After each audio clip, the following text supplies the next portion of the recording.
Hey, y'all.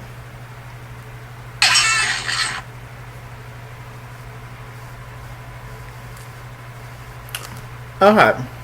Love and Hip Hop Atlanta. Probably on my next video, whenever. That's when I'm just gonna go down all the celebrity birthdays, because I've been missing out and just been super busy. So, all the celebrity birthdays, I'm just gonna say their name and that's it. Okay. So, Love Hip Hop Atlanta. Um, this episode. So the first thing, okay, the whole COVID-19 thing is still happening. Y'all, please remain safe. This thing is not over. We're still getting hit hard. Just remain safe. Take care of yourself. Take care of your family, and take care of your mental state. Still find a way to have fun and enjoy yourself. Okay. So they're still doing their confessionals at their homes. We see Rashida with this green and blue wig on. Rashida is a beautiful woman. She's absolutely gorgeous, Rashida. But that blue and green wig last night was not speaking to me. It was not. I didn't like it. I didn't. I did not like it. I don't know. It was just, I don't know. It was just giving me, if you get it when you know it, clap your hands. I did not like it. I didn't like the shade of it. It just looked cheap as hell. It was just not the business. Rashida, please don't. Honestly, Rashida can pretty much pull off any color hair. And I realize you get bored, you want to switch it up and stuff, but honestly, in my opinion, Rashida's looks best with her natural hair color, the dark brown black color. Stunning. Stunning. But anyway, I didn't like that. So anyway, this is the whatever anniversary of Kirk and Rashida. Rashida has taken Kirk back every time he done something. Every time. And bless her heart, I think they are meant for each other. So, he tells her to get all pretty, get nice, because they're going on a trip on a big old rocket ship. And he picks her up on a little motorcycle. It was cute, real romanticals. It was interesting when I was looking at it. I was like, so he wanted Rashida to dress up and look nice, but he didn't give a damn what he had on. He looked like he came back from the gym. But you want me to dress all up, but I'm sitting here out in public with you, and you dress like that? That wouldn't work for me. If I'm going to put on all these hours to look like somebody, you can't do the same for me? That's not right. It's not. But she ain't say nothing, of course. Let me see. They started talking about Frost Bistro, which is a lot to say. And just trying to leave a legacy back for the kids and stuff. Yeah. Okay, so moving on to well, I'll just say this. So Rashida met up with Ciara, Bambi, Mimi, the girls. She wants to plan this girls' getaway trip. But then she ended up getting some news that her oldest son, which is not her biological son, but, her son, her stepson, Kirk's son, the oldest one, he has, got arrested, allegedly, apparently, for he had a little bag of weed on him and for some other stuff. And so, even though Rashida put this girls' trip together, she was not able to attend because she wanted to see what was going on with her stepson and stuff. So, yeah, that's all I'm going to say. But all the rest of the girls are still going, including Carly and Ciara. Y'all know that they have that rift between them right now. Okay, so we saw a scene with Young Jock and Alexis. Unfortunately, Very sad. Alexis, she had a stint with sex trafficking at one point in her life, where some guy would threaten that he was going to kill her if she did not participate in sexual acts. I want to dive deeper into that. Like, but I don't. Where was her parents? Like, I don't know Alexis's backstory. As to why that, like, what was going on? You know, why don't nobody watch their kids? Like, what is? I don't know. I don't know. It was just very sad. And thank God she got out of that, and thank God she's doing a lot better now. Well, kinda. She's on Love and Hip Hop, but she's doing, that's better than, that horrible stuff. I really feel bad for her for that. Jock had a meeting with, had a sit down discussion with Kendra, and Akbar was there. Akbar is friends with Alexis, and they all came together, and she talked about her story and stuff. It's very emotional. My God, people are trash sometimes. I tell you, I don't understand how you can do somebody like that. I really don't. At Akbar V, she was just like, I was there for her doing that whole thing, and I love you so much, friend, and I'm praying for you, and but Akbar's gonna go right back out that door and be petty and messy again. So they know how to act. They just choose to be ridiculous. Okay. Let me see.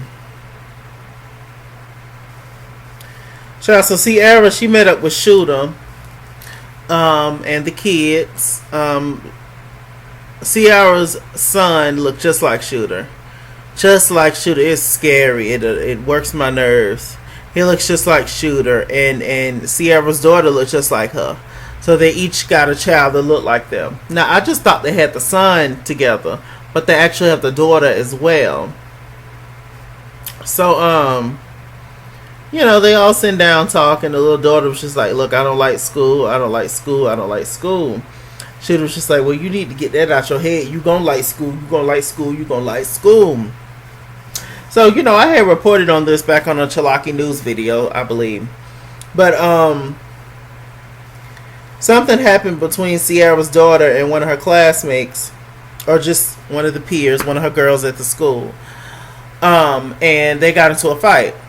So apparently, the little girl's mama, somebody let her on the inside of the school, and the mama and the little girl beat up Ciara's daughter, who's 14.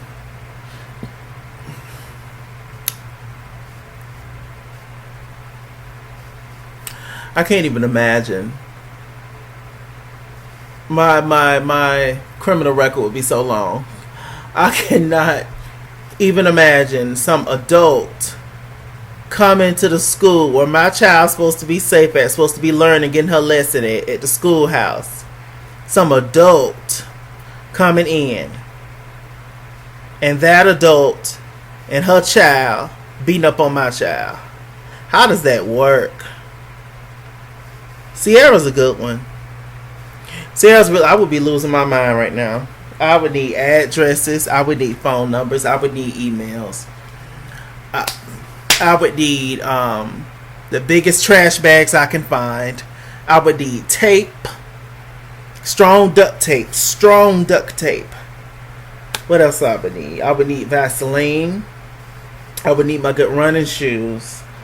I would need a harness as well. I would need tape. I said tape. I would need scissors. What else? I would need lightning fluid as well. I would need a crowbar. I would need 2 metal bats. Listen, I would need some supplies because I couldn't. Ooh, child. But Ciara knows that, she knows in the back of her mind she's a black woman, and the officers would be excited to lock her ass up. And the entire family. So she's dealing with this, the white race of dealing with things, and which is, I guess, the best way to dealing with things. But she would be in jail. That lady would have to be in jail, because if she don't end up getting no time for this, I will get the time. I will gladly. Hello, I am here to do my time. Because I can't. I cannot imagine, my love. So she talking to Shooter about it. About the whole thing. This was later on in the episode. And Shooter just real nonchalant about the fact that her daughter was out there in the bathrooms fighting for her life. Fighting somebody her age, her classmate, and fighting the classmate's mama. And Shooter's just like, well, you need to do better in school. Keep your grades up.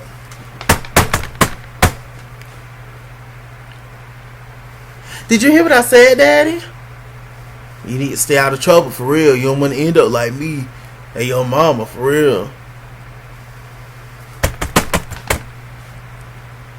Did you not hear what I said, Father? Straight like that, I made a vow to myself. I ain't going back to no courtroom. Feel me?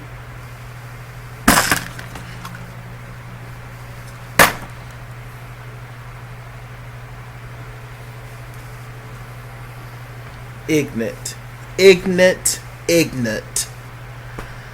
How you spell that? Put that in the comment section. How you spell ignorant? What IGNANT? IGNANT? Ignorant.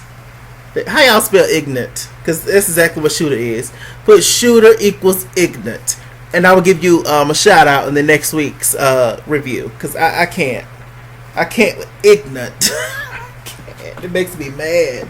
It makes me so mad. Okay. I already told y'all about the scene about the girls meeting up. Ciara, she's excited about the fact that Carly's going. Carly is not so much excited about the fact that Ciara's going. Carly actually had a conversation with Rashida and I think somebody else, where she was just like, as much as I dislike Ciara right now, I feel so bad for her about what happened to her, for her daughter. Because Carly has a daughter too. She's a lot older, but she has a daughter. And she was like, yeah. She was like, but I truly do know how Ciara's daughter feels. It don't feel good to get jumped. Carly, so petty, using that moment to get back at Ciara. But that was a dig. And the reality of it is that Ciara was wrong for putting her hands on you, first of all. But I really don't think Ciara had anything to do with that assistant putting her hands on you, jumping into the fight. I think that was all the assistant. I don't think Ciara set you up to get jumped. No, that was just that woolly mammoth that came out of nowhere and snatched you back real quick. But Carly's petty, and Carly's using this as a storyline. So Carly is going to carry this shit out as long as she can. So, let me see.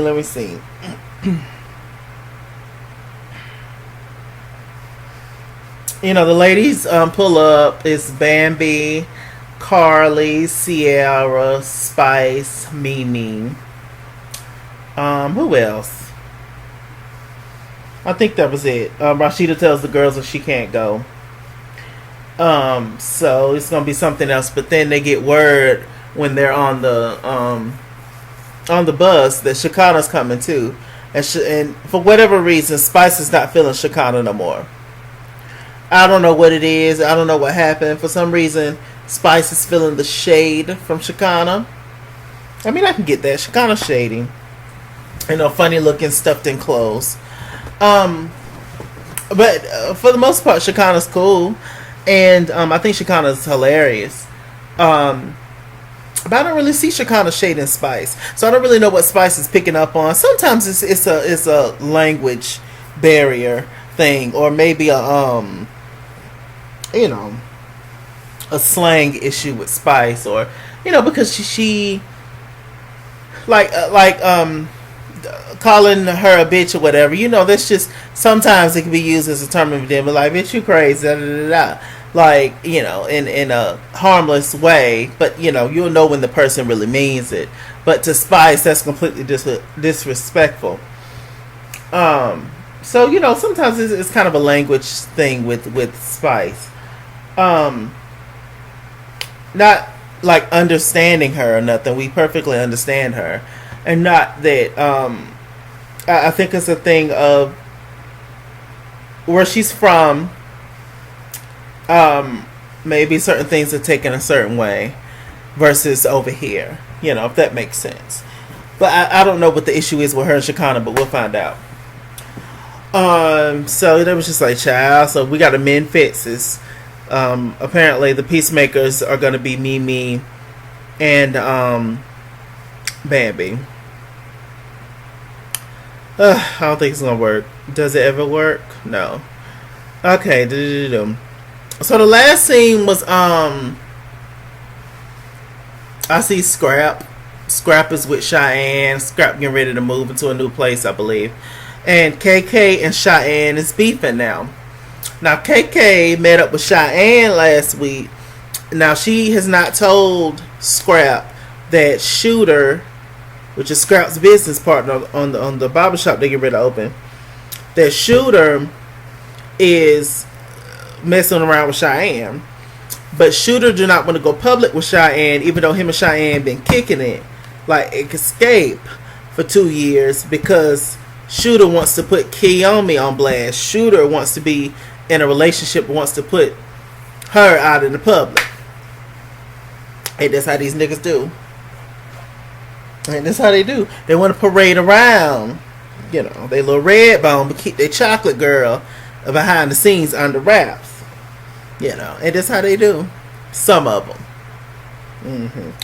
But anyway, neither one of them know about each other. Ultimately, honestly, the issue is Shooter, of course. And also Shooter has not told Ciara about Kiyomi nor Cheyenne. So it's just going to get real messy.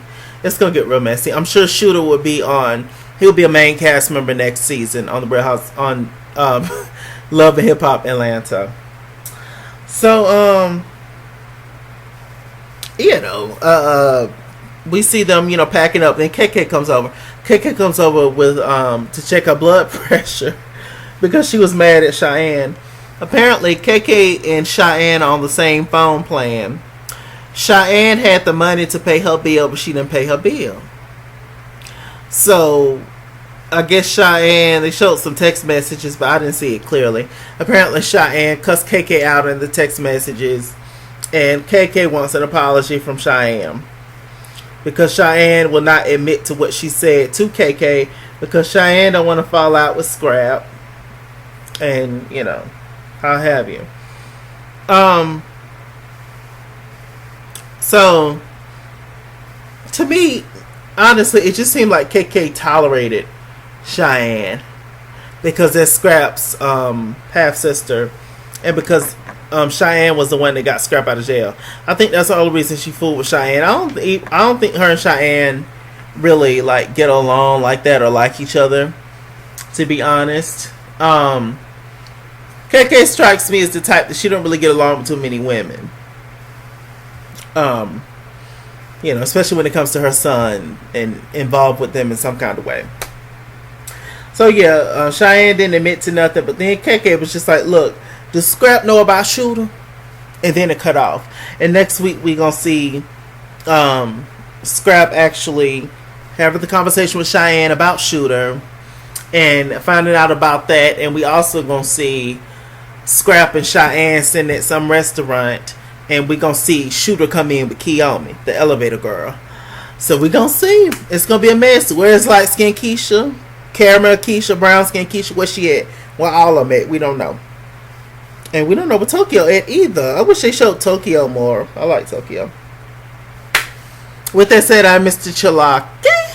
Mr. Chalaki on Google Plus. Follow me at ItsKingsworld on Instagram and Twitter. At ItsKingsworld89 on Snapchat.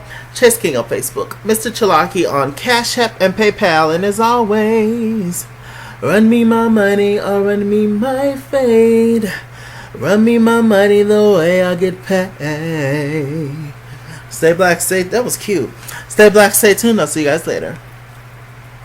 Bye. Check out my Clock Sisters review, by the way. The Clock Sisters. Check that out. It was a good one. But stop the video at 59:57. That's because, you know, otherwise you're just going to see me doing this. And the video ended. Bye.